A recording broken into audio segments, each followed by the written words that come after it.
শিক্ষার্থীদের আন্দোলনের মাধ্যমে গঠিত যে সরকার, এই সরকার শিক্ষার্থীদের জন্য কি করছে? এক ভাইয়ের লাশ যদি রাষ্ট্রের বিবেককে জাগ্রত করতে না পারে, আমাদের আরও লাশের যদি প্রয়োজন হয় তো আমাদের সরকার আরও লাশ নিক।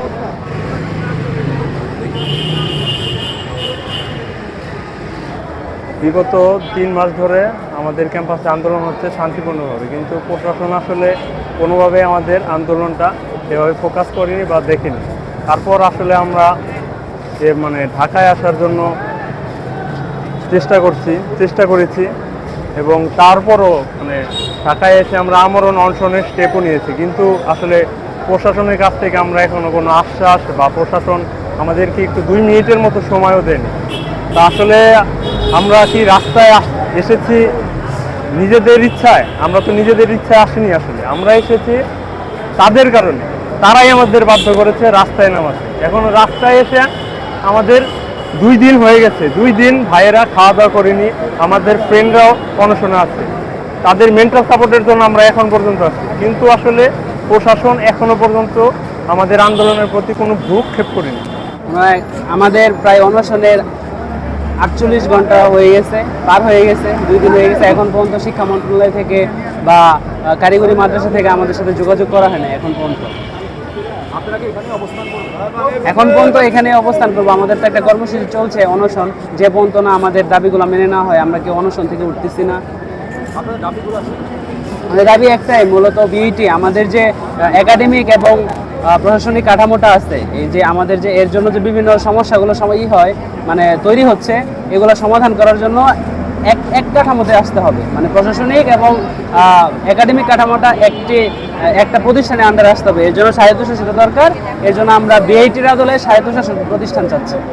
আমরা যখন চাকরি বাজারে যাই, আমাদের প্রতিদ্বন্দ্বী বুয়েট শিক্ষার্থীরা তো তার বিনির্মাণ শিক্ষা মানটুকু আমাদের নিজের নিয়ন্ত্রণ করতে পারে না। আমাদের শুধু সার্টিফিকেট বাণিজ্য করতেছে আমাদের মাধ্যমে। এই সার্টিফিকেট বিনা বাণিজ্য শিক্ষা আমরা চাই না। আমরা একটি সুশিক্ষা এবং শিক্ষার মানদণ্ড নিশ্চিত করার জন্য আমরা এখানে এসেছি। আমরা আসলে এই দ্বৈত কাঠামো থেকে বেরোয় বিআইটির আদলে একটি স্বায়ত্তশাসিত একাডেমিক এবং প্রশাসনিক কাঠামোতে যেতে চাচ্ছি। এই বিষয়ে এখন পর্যন্ত আমরা ঢাকা বিশ্ববিদ্যালয় ভিসি, বুয়েট ভিসি, ঢাকা বিশ্ববিদ্যালয় অধ্যাপক মামুন স্যার অলরেডি আমাদের বিষয়ে বিবৃতি দিচ্ছে। 20টিরও অধিক রাজনৈতিক অঙ্গ সংগঠন আমাদের পক্ষে বিবৃতি প্রদান করেছে, সংহতি প্রকাশ করছে। এমনকি আমরা আমাদের এই দাবি যে যুক্তি, সেটা আমাদের উপদেষ্টা মহোদয় নিজ মুখে আমাদের সাথে মিটিংয়ে স্বীকার করেছে। এই সংস্কারের জন্য ওনারা আসেন নাই। ওনারা শিক্ষার্থীদের আন্দোলনের মাধ্যমে গঠিত যে সরকার, এই সরকার শিক্ষার্থীদের জন্য কি করছে? তারা যদি একটা শিক্ষা কমিশন করতে পারতো। আমরা কয়েকদিন পর দেখি বিভিন্ন ভার্সিটির শিক্ষার্থীরা আমরা এখানে অবস্থান করা অবস্থায় 3-4টা প্রতিষ্ঠান দেখলাম, ডাক্তারদের একটা আন্দোলন দেখলাম, এরপরে আরও অনেক ভার্সিটির আন্দোলন চলতেছে বিভিন্ন জায়গায়। তারা বলতেছে যে বিআইটি সম্ভব না। এই একটা 2003 সালে বাতিল করে ভার্সিটিতে করা হয়েছিল চুয়েটকে, কিন্তু আমাদের কথা হচ্ছে যে 1984 সালে যখন কলেজ একটা বাতিল করা হয়েছিল, কোন ভিত্তিতে 2004 সালে আবার সিলেট, ময়মনসিংহ, ফরিদপুর, বরিশাল নিয়ে কোন ভিত্তিতে এই একটা আবার বহাল হলো? তো তাদের কথাগুলো আসলে খুবই অযৌক্তিক কথা।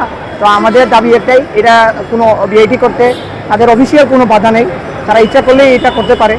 এটা আমাদের প্রত্যাশা এটাই যে খুব শীঘ্রই তারা আমাদের দাবিটার জন্য আমাদের সাথে বসবে, আমাদের সাথে কথা বলবে এবং কথার মাধ্যমে আলোচনা নেগোসিয়েশনের মাধ্যমে এটা সমাধানের পথে তারা যাবে। কারণ আমাদের ভাই যে আমরা এখানে আসছি বিআইটি নেওয়ার জন্য, আমরা কারিগরি অধিদপ্তর থেকে বের হতে চাই, আমরা বের হয়েই যাবো ইনশাআল্লাহ।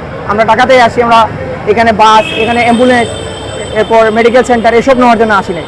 আমরা পরবর্তী কর্মসূচি কী দিব নিয়ে এখন আমরা আলোচনারত আছি। আমাদের ভাইরা অলরেডি 50 ঘন্টা যাবৎ অনশনরত আছে, কারণ তাদের শারীরিক অবস্থা অবনতি ঘটতেছে। আমরা মনিটরিং এর মধ্যে আছি। তাদেরকে অলরেডি অনেকবার মেডিকেলে নেওয়া হয়েছে, আবার ট্রিটমেন্টে আছে। এমনও অনেকে আছে যাদেরকে ডাক্তার বলে দিচ্ছে যে এখন আর স্যালাইনের উপরে অনশন তার জন্য স্বাস্থ্যের জন্য মারাত্মক ঝুঁকি। তাও তারা করতেছে, কিন্তু স্টিল নাও আমরা প্রশাসনের পক্ষ থেকে কোনো রেসপন্স পাচ্ছি না। তো সেক্ষেত্রে আপাতত আমরা এখানেই শান্তিপূর্ণভাবে আছি, অবস্থান করতেছি। এর পরবর্তীতে আমরা হয়তো দেখা যেতে পারে যে আমরা সচিবালয়ের সামনে বা আবার আরেকটা র্যালি বা শোডাউন করতে পারি।